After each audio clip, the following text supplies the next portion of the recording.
नमस्कार दोस्तों, जिंजी बाबा YouTube channel में आप सब लोगों को फिर से स्वागत है। बहुत समय के बाद ये वीडियो बना रहा हूँ मैं। इस वीडियो में हम बात करने वाली चीज़ ये है कि रशियन रूलेट और ट्रेडिंग के बारे में क्या अंतर है, उसके बारे में एक एनालॉजी के रूप में मैं आपको कुछ इन्फॉर्मेशन शेयर करने के लिए मैं इस वीडियो के लिए मैं मेहनत करने के लिए कोशिश करूंगा। इस वीडियो में मैं खास करके रशियन रूलेट के बारे में बोलूंगा। आप सिनेमा में देखे होंगे कि रशिया के लोग ये रशियन रूलेट को मतलब कॉइन किया है। मतलब क्या होता है, एक रिवॉल्वर रहता है। सिनेमा में आप देखे होंगे एक टेबल रहता है, वहां पे एक हीरो और विलन रहते हैं। हीरो की मतलब गर्लफ्रेंड हो या उसके फैमिली वालों को विलन पकड़ के रखा होगा, और एक रिवॉल्वर में एक बुलेट को डाल के वो विलन बोलता है कि 3 बार तुम ट्राई करो, अपने माथे पे रख के ट्राई करके देखो। अगर माथे पे रखा तू बच निकल गया, तब 3 बार भी तुम बच निकल गया तो तुम्हारे मतलब जो भी रिश्तेदार हो या तेरा गर्लफ्रेंड हो उनको छोड़ देंगे बोल के। तो वहां पे लक फैक्टर बहुत इंपॉर्टेंट होता है, क्योंकि उसमें रिवॉल्व करके वो देता है, बुलेट डाल के, एक ही बुलेट डाल के।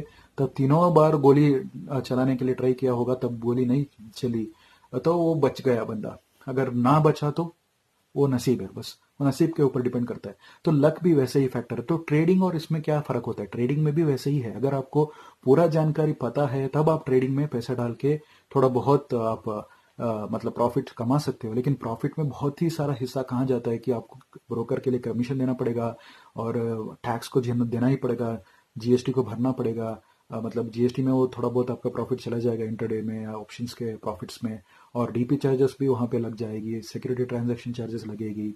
उसके बाद जो भी इनकम आपका आया हुआ है, आप सोचो आपके लिए एक स्लैब है, इनकम टैक्स स्लैब, उससे भी ज्यादा एक पैसा आके यहाँ पे आपका अकाउंट में पड़ा है। तो उसके लिए भी आपको एक शॉर्ट टर्म कैपिटल गेन या long term capital gain taxes को भरना ही पड़ेगा। एसटीसीजी और सीजी, सॉरी, एलटीसीजी टैक्सेस तो भरना ही पड़ेगा आपको सालाना में, फाइनेंशियल ईयर के अंदर। तो ऐसे सभी टैक्स आपका मतलब सरकार को आप दे रहे हैं, जो आप ट्रेडिंग करके कमाया हुआ जो पैसा है उसको, मतलब प्रॉफिट को।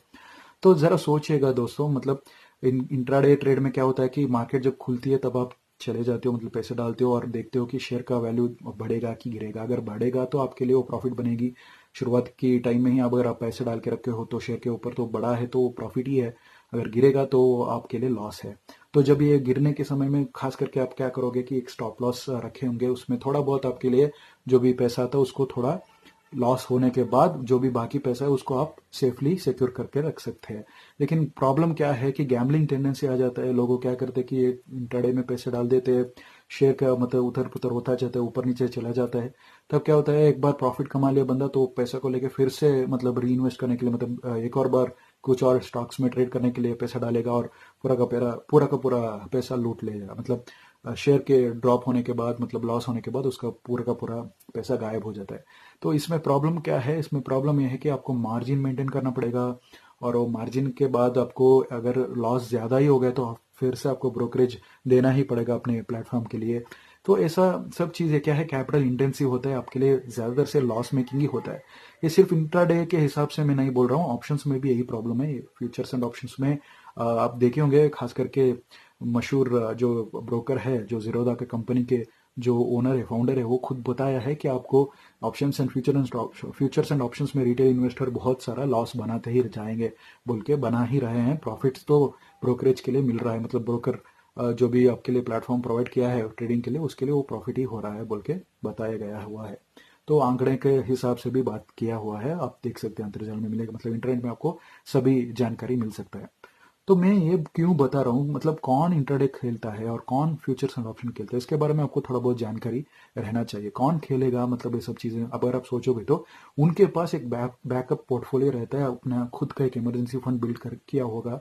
ना तो उसका बिजनेस है तो बिजनेस का थोड़ा बहुत इमरजेंसी फंड है ऑलरेडी। तो एक्सेस कैपिटल जो आया है उसको हम कैश फ्लो बोलते हैं, जो डिविडेंड इनकम होगा या फिर कुछ बिजनेस इनकम जो है प्रॉफिट के तौर पे जो आया है उस बंदे के पास, वो जो पैसा हुआ है मतलब उसके पास जो है, उसमें थोड़ा बहुत हिस्सा परसेंटेज को लेके वो ये मतलब स्पेकुलेटिव एसेट्स जो हम बोलते हैं, स्पेकुलेटिव इंस्ट्रूमेंट्स, यानी कि इंट्राडे हो या फ्यूचर्स एंड ऑप्शंस हो, इसके ऊपर वो पैसा डाल के रखा होगा, मतलब ट्रेडिंग करना शुरू करता है। तो रशियन रूलेट के हिसाब से ही लक बहुत बड़ा फैक्टर है।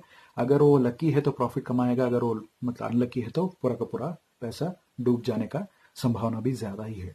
और ये फ्यूचर्स एंड ऑप्शंस कौन कौन करेंगे, खास करके अल्ट्रा HNIs बोलते हैं, जिनको हम हाई नेटवर्थ इंडिविजुअल्स बोलते हैं, HNIs बोलते हैं, जो बहुत ही अमीर लोग होते हैं। उसके बाद म्यूचुअल फंड इंडस्ट्रीज होता है, और मतलब असेट मैनेजमेंट कंपनी बोलते हैं उनको। उसके बाद आपका पेंशन फंड्स होगा, और इंश्योरेंस कंपनीज होगा, और इन्वेस्टमेंट बैंकिंग होगा। ये सभी लोग क्या करते हैं, फ्यूचर्स एंड ऑप्शन में थोड़ा बहुत पैसा डाल के प्रॉफिट खूब कमाते रहते हैं। तो इसके लिए वो लोग अपने आप का एक खुद का एक टीम रखे होते हैं, रिसर्च एनालिस्ट होता है, रिसर्च विंग होता है, जो पूरा का पूरा स्टॉक्स के बारे में स्टडीज करता है, मार्केट के बारे में स्टडी करता है। सिर्फ इंडियन मार्केट ही नहीं, मतलब आपको पूरा दुनिया का हर एक मार्केट के बारे में, उसका वॉलेटिलिटी के बारे में, पूरा का पूरा इकोनॉमी के बारे में जानकारी रखा मतलब सीखना पड़ेगा। अगर आप इंडिविजुअल ट्रेडर हो तो ये सभी जानकारी के हिसाब से ही आपको ट्रेडिंग करना पड़ेगा। इतना बहुत सारा मुश्किल बात यह है कि खासकर जो भी लोग ट्रेडिंग में जाते हैं वो प्रॉफिट से भी ज्यादा लॉस ही बना के आते हैं। इसीलिए सेबी रजिस्टर्ड फाइनेंशियल प्लानर या एडवाइजर से आप कंसल्ट करके देख लीजिएगा। अगर आपका जो पोर्टफोलियो ऑलरेडी बिल्ड है, वेल बिल्ड है, आपके पास ऑलरेडी कैपिटल पड़ा हुआ है, इमरजेंसी फंड भी आपके पास सेफ है, मतलब आपके परिवार के लिए एक 6 महीने के से लेके एक या 1.5 साल तक तो आपके लिए जो भी पैसा है वो तो एक्सपेंसेस के लिए भर जाएगा, कोई चिंता वंता कुछ नहीं है। बिजनेस में भी आपके लिए कोई प्रॉब्लम नहीं है, चिंता कुछ नहीं है। तब आप क्या कर सकते हो, जो भी एक्सेस कैपिटल आपके पास जो पड़ा हुआ है, ऐसे ही सोच लो कि ये 5, 10, 15 साल तक तो ऐसे ही पड़ा है, कोई उसको पूछने वाला नहीं उस पैसे को। उस पैसे में कुछ हिस्से को लेके आप ऐसे स्पेकुलेटिव एसेट में डाल सकते हो। इसमें कुछ लोगों को फायदा भी होता है कि ये है, अगर वो एसेट्स मतलब अगर वो फाइनेंशियल इंस्ट्रूमेंट्स में पैसा डाल के, स्पेकुलेटिव इंस्ट्रूमेंट्स में डाल के थोड़ा बहुत लॉस कर लिया, तो उस लॉस को भी वो कैरी फॉरवर्ड कर सकते हैं फाइनेंशियल ईयर में, जो टैक्स भरने के टाइम में। उसको बोलते हैं टैक्स लॉस हार्वेस्टिंग। मतलब एक्सेस जो कैपिटल को पैसे डाल के मतलब ये इंस्ट्रूमेंट में डाल के लॉस बना लिया, तो उस लॉस को क्या कर सकते हैं, वो कैरी फॉरवर्ड कर सकते हैं, और अपने इनकम टैक्स या कंपनी के इनकम टैक्स भरने के समय में, बिजनेस इनकम टैक्स यानी कि GST भरने के समय में हो, या फिर खुद का अपनी के इनकम टैक्स भरने के समय में, उसको वहां पे मेंशन करके इतना पैसे को मैंने ये स्पेकुलेटिव एसेट में बर्बाद कर दिया बोल के डाल दिया, तो टैक्स में उनको थोड़ा बहुत एक्सेम्पशंस मिलता है। इसीलिए अमीर लोग इसमें बहुत ध्यान रखे होते हैं। उसके बाद उनका अलग से एक टीम भी होता है, उसके हिसाब से वो ये सब चीजें खेलते रहते हैं।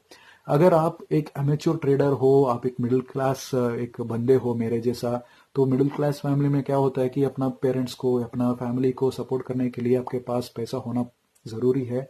एक्सपेंसेस को आपको मैनेज करना पड़ेगा, रिस्पॉन्सिबिलिटीज लेना ही पड़ेगा फैमिली का। अगर ये सब आपके पास है तो आप पहले ये चिंता करना चाहिए कि आपको मतलब उस पैसे से, मतलब जो भी पैसा आपके पास पड़ा हुआ है वो एक्सेस पैसे है, तो उसको आप ट्रेडिंग में डाल सकते हो। अगर आपके पास पैसा ही नहीं है, जो मैं बताया था, मतलब बहुत सारा रिस्पॉन्सिबिलिटी है आपके पास, तब आपको क्या करना पड़ेगा, आपको एक इमरजेंसी फंड को बिल्ड करना ही पड़ेगा, और पोर्टफोलियो को आपको डेवलप करना ही पड़ेगा। उसके लिए आपको फाइनेंशियल प्लानर या सभी रजिस्टर्ड एडवाइजर से कंसल्टेशन लेना ही पड़ेगा। तभी आपको क्या कर सकते हो कि जो भी मतलब पैसा जो है इकट्ठा करके रखे हुए हैं अपने मतलब परिवार के लिए, देखभाल के लिए, वो पैसा है, कोई चिंता वंता कुछ नहीं है, सेफ है, वो सब संभाल लेंगे, एक्सपेंसेस उसी से मैनेज हो जाएगा।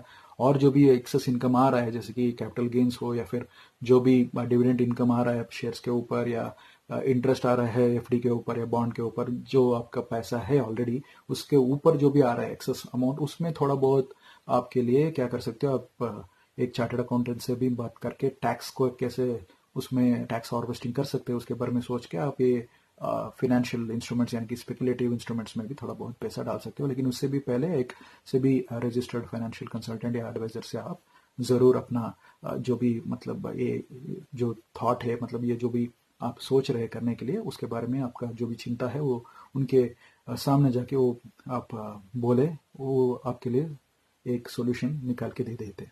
यही है रशियन रूलेट और ट्रेडिंग के विचार के बारे में आपके लिए मतलब बहुत सारे जानकारी मैंने दिया हुआ।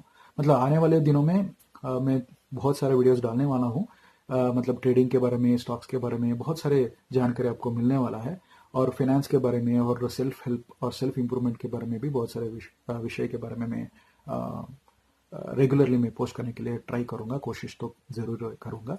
ये अगर आपको ये वीडियो पसंद आया तो आप जरूर लाइक कीजिएगा। आपके लिए कुछ कमेंट में डालना है तो ऑब्वियसली आप कमेंट सेक्शन में डाल सकते हो। आपके दोस्त लोगों को भी इसको शेयर कीजिएगा ताकि वो लोग भी इस जाल में फंस ना पाए। और हमारे यूट्यूब चैनल को, जेनजी बाबा यूट्यूब चैनल को आप सब्सक्राइब करिए। धन्यवाद।